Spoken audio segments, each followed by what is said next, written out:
from a story that is one of 21 that is part of a book. This is one of the last stories in the book, and it's about a house. House of Feral Dreams. I'll start with the definition. Bungalow, noun, from the Hindi Bangla, a type of low cottage built for early European settlers in Bengal. A word traverses centuries and continents to take root inside you. It propagates tendrils into your every thought until, at last, sandwiched between bodies in the aisle of a bus and scrunching up your nose at the stench of someone's armpit, you realize that what you lost when David left you and the children was your sanctuary. Month on month, you are afraid of the many things that could happen and make you unable to pay your 4,000 shillings rent. Unless you colonize a piece of God's earth, you will never feel safe again. You must build a bungalow. So large is this dream that at first you do not dare breathe a word about it to your siblings or friends. You already know that your one relative in Nairobi, an elder cousin who considers himself your brother and advisor, will be discouraging. Surely, how will you manage to save money for a house and also pay school fees, let alone send money to your father in the village every month? At 18,000 shillings, your salary is hardly bountiful. But your mother used to say, Evangeline, life does not love us. She used to say this to warn you against breaking your own heart with too much wanting. All these years, you've kept your dreams small and vague, and this has not saved you from devastation. You decide that you will own a bungalow within the next 5 years, come what may. You begin pinching your salary in 1993 and depositing every coin you can spare into your account at the cooperative. You skip lunch. You take up sewing chunky knit sweaters at night in the early morning.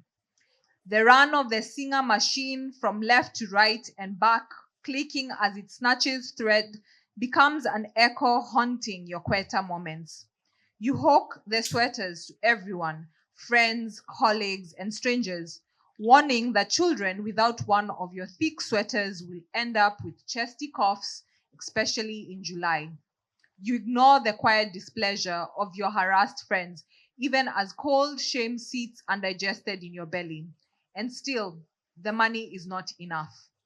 You take up overtime 7 days a week and are forced to bring your children to the office on the weekend. This is the only way you can spend time with them anymore. Little by little, the jar fills. By early 1996, you have enough saved to start poring over the chalkboards outside the shack standing on the dusty road to Mwiki, Kasarani. In crude handwriting, each board announces land for sale. The going rate for an eighth of an acre is 45,000 shillings, but the greasiness of the men you find behind the rickety tables in the shacks leaves you feeling you're about to be conned. A friend of a friend says not to worry. She knows a trustworthy women's group selling puzzles in the area. They have a one-room office in a stone building painted blue, a business registration certificate, and a calendar from the Ministry of Lands hangs on one wall.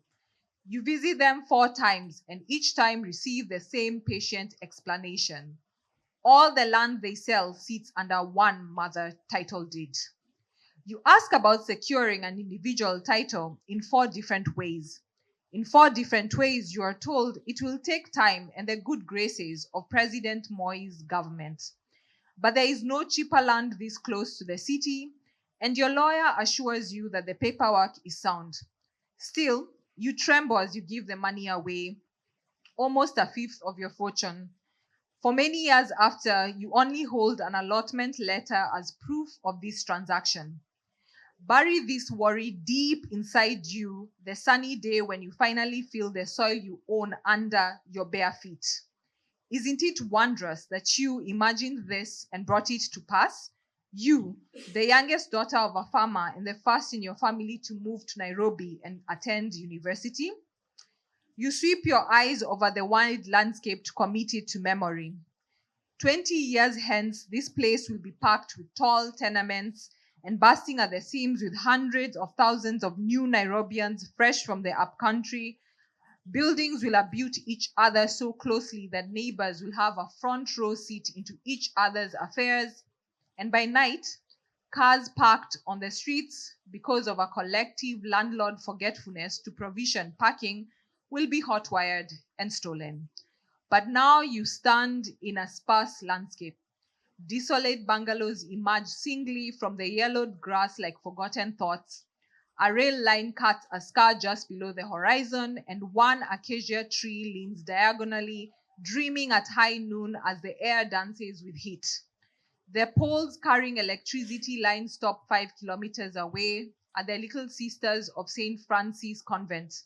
Water is carted in jerrycans from the few homes with a borehole or an expensive connection to the line that delivers water to the nearest government school. There is no sewer line here. The British did not dream of a Nairobi that crept this far out from its center. I will stop there. Thank you very much.